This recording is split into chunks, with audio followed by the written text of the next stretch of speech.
Martial universe series का episode 11 है और ये बहुत ही ज्यादा इंटरेस्टिंग होने वाला है।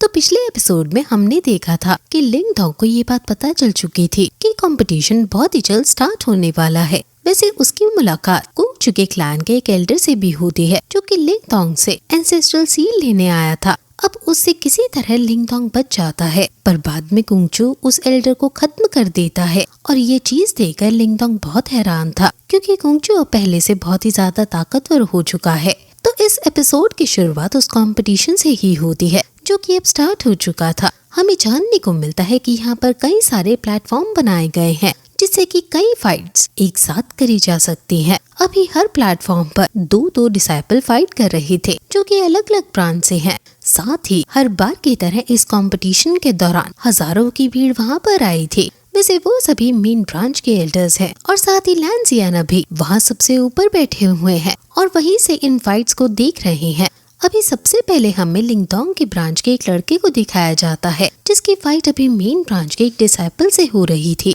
वो डिसाइपल सच में बहुत ज्यादा ताकतवर था, इस वजह से ये लड़का जीत नहीं पा रहा था। ये लड़का अपनी पूरी कोशिश करता है लेकिन बाद में वो हार जाता है। लेकिन इसके बाद भी जो सामने वाला डिसाइपल था वो उसे इतनी बुरी तरह से मारता है कि अब ये लड़का खड़ा भी नहीं हो पा रहा था। यहाँ रेफरी अनाउंस करता है कि वो हार चुका है। दूसरी तरफ हम लिंग डोंग के फादर को देखते हैं जो कि अभी इस फाइट को देखने के बाद कह रहे थे कि सच में ये मेन ब्रांच के डिसाइपल बहुत ही ज्यादा बुरे हैं। अगर सामने वाला हार मान रहा है तो भी ये उसे जानबूझकर मारते हैं, जबकि हम सब की सिर्फ ब्रांच ही अलग है, वरना हम सब एक ही फैमिली से बिलोंग करते हैं। तभी उन्हें आवाज आती है कि दूसरी तरफ उनकी क्लैन की जो एक और लड़की दूसरे प्लेटफॉर्म पर फाइट कर रही थी वो भी हार चुकी है। अब वो उस तरफ देखते हैं, उन्हें पता चलता है कि उसे भी बहुत बुरी तरह से हराया गया है। अब हीरो के फादर फिर से यही देखकर रेफरी को आवाज लगाते हैं कि बाकी रूल्स कहाँ गए। जब सामने वाला हार मान रहा है तो उस पर हमला नहीं किया जा सकता, पर वो रेफरी यहाँ पर इन लोगों की बात पर ध्यान नहीं देता और उन्हें इग्नोर कर देता है। लेकिन अब इस चीज पर लिंग डोंग के फादर को बहुत ही ज्यादा गुस्सा आ रहा था। लेकिन तभी वहाँ पर ग्रैंडपा आ जाते हैं। वो कहते हैं गुस्सा मत करो, ये सब इनकी चाल है। असल में इनकी जो यानचेंग ब्रांच है सिर्फ उन्हीं की फाइट ज्यादातर मेन ब्रांच के डिसाइपल से हो रही है। अब जब लिंग डोंग के फादर आसपास बाकी एरिना में देखते हैं तो उन्हें जानने को मिलता है कि जिस भी एरिना में उनकी ब्रांच का कोई भी डिसाइपल है उसके सामने मेन ब्रांच का ही डिसाइपल है। इससे वो समझ गए थे कि ये सब मेन ब्रांच कर रहा है। मेन ब्रांच वाले बस इनकी ब्रांच को जल्द से जल्द डिस्क्वालीफाई करना चाहते हैं। दूसरी तरफ अब हम वहाँ ऊपर की तरफ एल्डर्स को और लैन ज़ियान को देखते हैं। यहाँ पर एल्डर ज़ेंग भी एल्डर मू से कह रहे थे कि लगता है आपने पहचानने में थोड़ी सी गलती कर दी। जिस लड़के की आप बात कर रहे थे अभी तक वो वहाँ पर पहुँचा तक नहीं है, शायद वो डर गया। और वैसे भी उसकी ब्रांच के सारे डिसाइपल्स एक के बाद एक हारते जा रहे हैं। कोई भी इतना स्ट्रांग नहीं है कि वो ज्यादा देर टिक पाए। अब इस चीज से एल्डर मू भी थोड़ी सी सोच में पड़े हुए थे। लेकिन इतने में एक रेफरी की आवाज आती है। वो कह रहा था कि यानचेंग ब्रांच से किन तन ने इस राउंड को जीत लिया है और यहाँ अभी वो जिस लड़के से फाइट कर रही थी वो असल में मेन ब्रांच का शेन है। ये सुनने के बाद एल्डर ज़ेंग बहुत ही ज्यादा शॉक हो जाते हैं। पहले वो सोच रहे थे कि कहीं उन्होंने कुछ गलत तो नहीं सुन लिया, लेकिन जब वो देखते हैं तो सच में वहाँ पर किन तन ने शेन को बहुत बुरी तरह से हरा दिया था। शेन नीचे पड़ा हुआ था और अब वो उठने की हालत में भी नहीं था। दूसरी तरफ बाकी जो डिसाइपल्स ये राउंड देख रहे थे वो बहुत ही ज्यादा शॉक थे। वो बात कर रहे थे कि ये लड़की कितनी यंग है और असल में ये यानचेंग ब्रांच से बिलोंग करती है जो कि बहुत ही स्मॉल ब्रांच है और उसके डिसाइपल भी अभी तक एक भी राउंड नहीं जीते। मगर वो ये भी कह रहे थे कि शायद ये लड़की बहुत ताकतवर है, तभी तो इसने शेन जैसे मेन ब्रांच के डिसाइपल को इतनी जल्दी हरा दिया। दूसरी तरफ वहाँ लिंग डोंग के ग्रैंडफादर और फादर दोनों ही हंस रहे थे।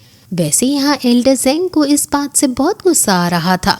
वो तुरंत ही एक दूसरे डिसाइपल जिसका नाम फेंग है उससे कहते हैं कि वो जाकर इस लड़की से फाइट करे। फेंग वहाँ आ जाता है और किन तन जो की जाने लगी थी उसे रुकने को कहता है।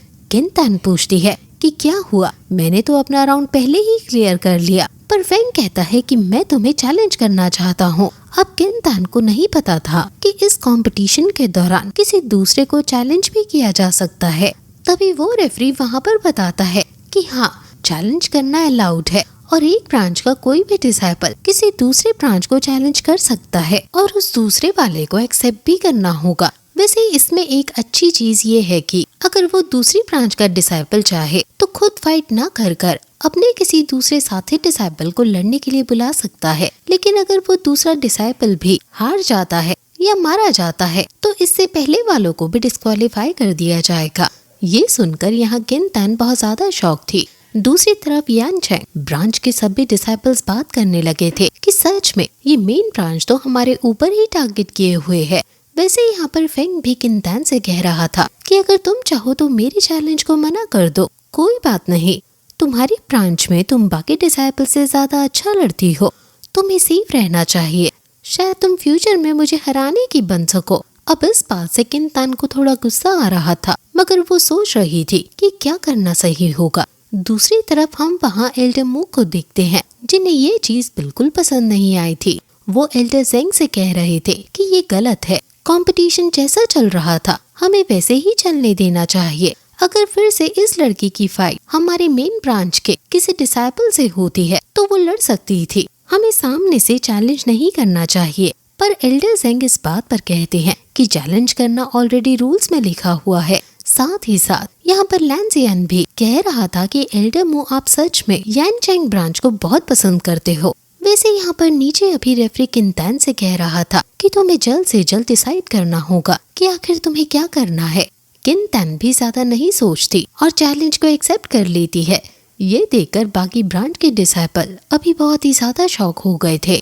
वो आपस में बात करने लगे थे कि ये लड़की सच में कितनी ज्यादा डेयरिंग है, ये मेन ब्रांच के डिसाइपल से चैलेंज एक्सेप्ट कर लड़ने वाली है। कुछ तो कह रहे थे कि कहीं ऐसा ना हो कि इस चीज से मेन ब्रांच गुस्सा हो जाए। वैसे इस तरफ लिंगडोंग के फादर और ग्रैंडफादर दोनों ही इस डिसीजन से थोड़े शॉक लग रहे थे। अब हम देखते हैं कि फेंग यहाँ किन-तान के ऊपर हमला करने के लिए आगे बढ़ता है। वो शुरुआत में ही अपनी अच्छी खासी पार का इस्तेमाल कर रहा था, लेकिन किन-तान उसके अटैक को रोकती है और उसकी आइस पार की वजह से फेंग अचानक से जमने लगता है। ये देखते हुए वो तुरंत ही वहाँ से पीछे आ गया था। वो खुद भी थोड़ा शॉक लग रहा था क्योंकि उसने एक्सपेक्ट नहीं किया था कि किन-तान स्ट्रॉन्ग होगी। वैसे इसके बाद अब वो फिर से अटैक करने के लिए आगे बढ़ता है, लेकिन किन-तान इस बार भी उसके अटैक को रोक लेती है। अब किन-तान अपनी आइस स्पाइक्स का यूज कर रही थी, जिसकी वजह से फेंग को वहाँ से भागना पड़ रहा था।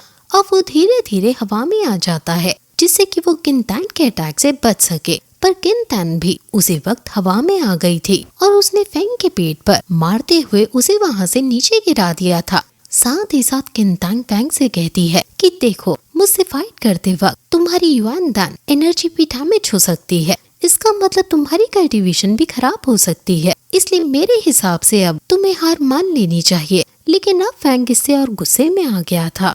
दूसरी तरफ अभी सभी डिसाइपल शॉक थे। वो कह रहे थे कि यान चैंग ब्रांच सच में बहुत पावरफुल है। अभी तक शायद वो चुप थे क्योंकि वो अपनी पावर को छुपा रहे थे। दूसरी तरफ हम देखते हैं कि अभी लिंगडोंग के फादर और ग्रैंडफादर दोनों ही किन-तान की बहुत तारीफ कर रहे थे। इस तरह फेंग खड़ा होता है और खुद से ही कहता है कि मैं इस मामूली सी लड़की से नहीं हार सकता।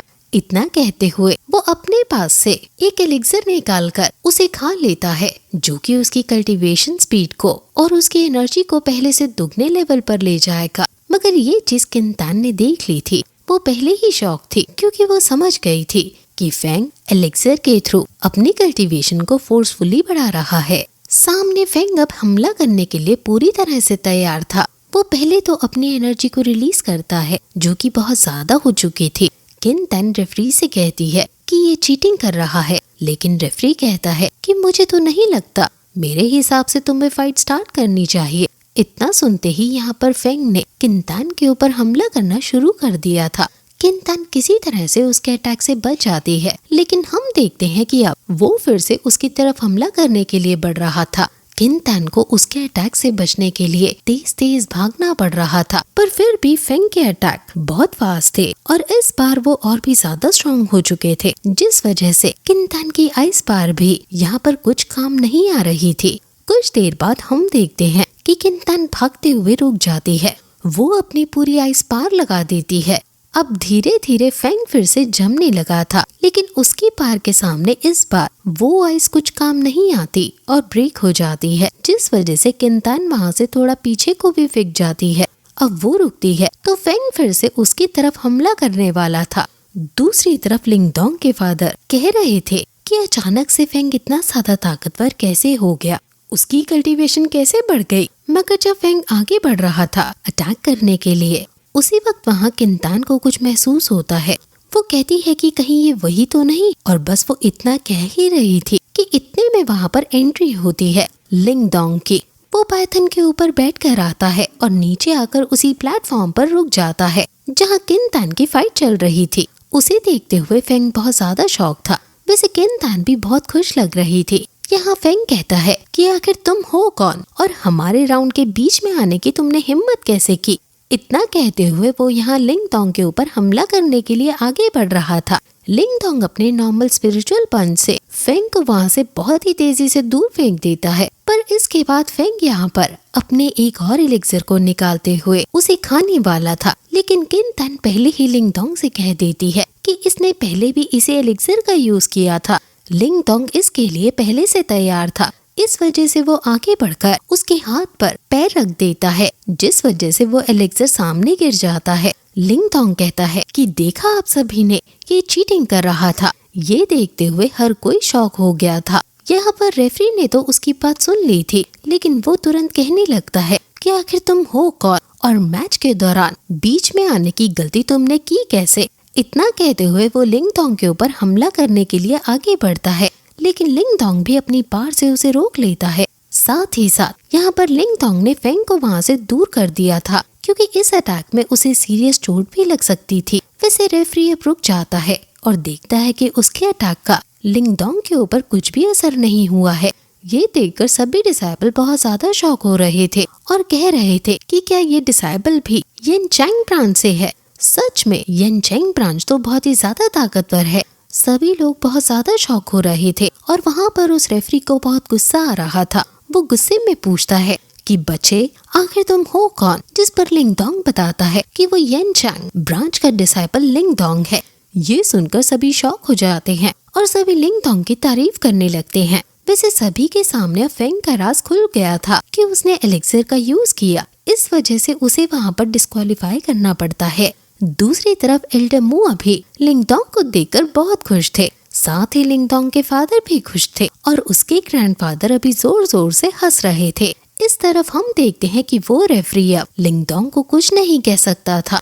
वो बस इतना ही कहता है कि तुम बीच मैच में डिस्टर्ब नहीं कर सकते, तुमने बड़ी गलती की है, लेकिन कोई बात नहीं, उस लड़के ने चीटिंग की थी, इस वजह से इस बार हम तुम्हें माफ कर रहे हैं। अब हम देखते हैं कि वो वहाँ से चला जाता है, जिसके बाद किन तैन यहाँ लिंगडोंग के पास आती है। वो लिंगडोंग को देखकर शॉक थी, क्योंकि 2 साल में वो बहुत बदल चुका है। वो कहती है कि तुम तो बहुत ज्यादा बदल गए, लेकिन लिंगडोंग कह रहा था कि पर तुम बिल्कुल नहीं बदली हो। तभी वहाँ पर पाइथन आ जाता है। किन तैन उसे देखकर बहुत खुश थी। वो कहती है कि तुम भी बहुत ज्यादा बदल गए हो। वैसे अब लिंगडोंग किन तैन से कहता है कि देखो, तुम्हें चिंता करने की जरूरत नहीं है, अब मैं आ गया हूँ, बाकी काम अब मैं संभाल लूंगा। अभी किन तैन यहाँ पर उसे धीरे से कुछ बताती है, लेकिन वो बात हमें नहीं बताई जाती। अब तभी वहाँ पर वो रेफरी कहने लगा था कि लड़के, अब तुम्हें अपने ब्रांच के पास चले जाना चाहिए, जब तुम्हारी बारी आएगी हम तुम्हें बुला लेंगे। लेकिन लिंगडोंग कहता है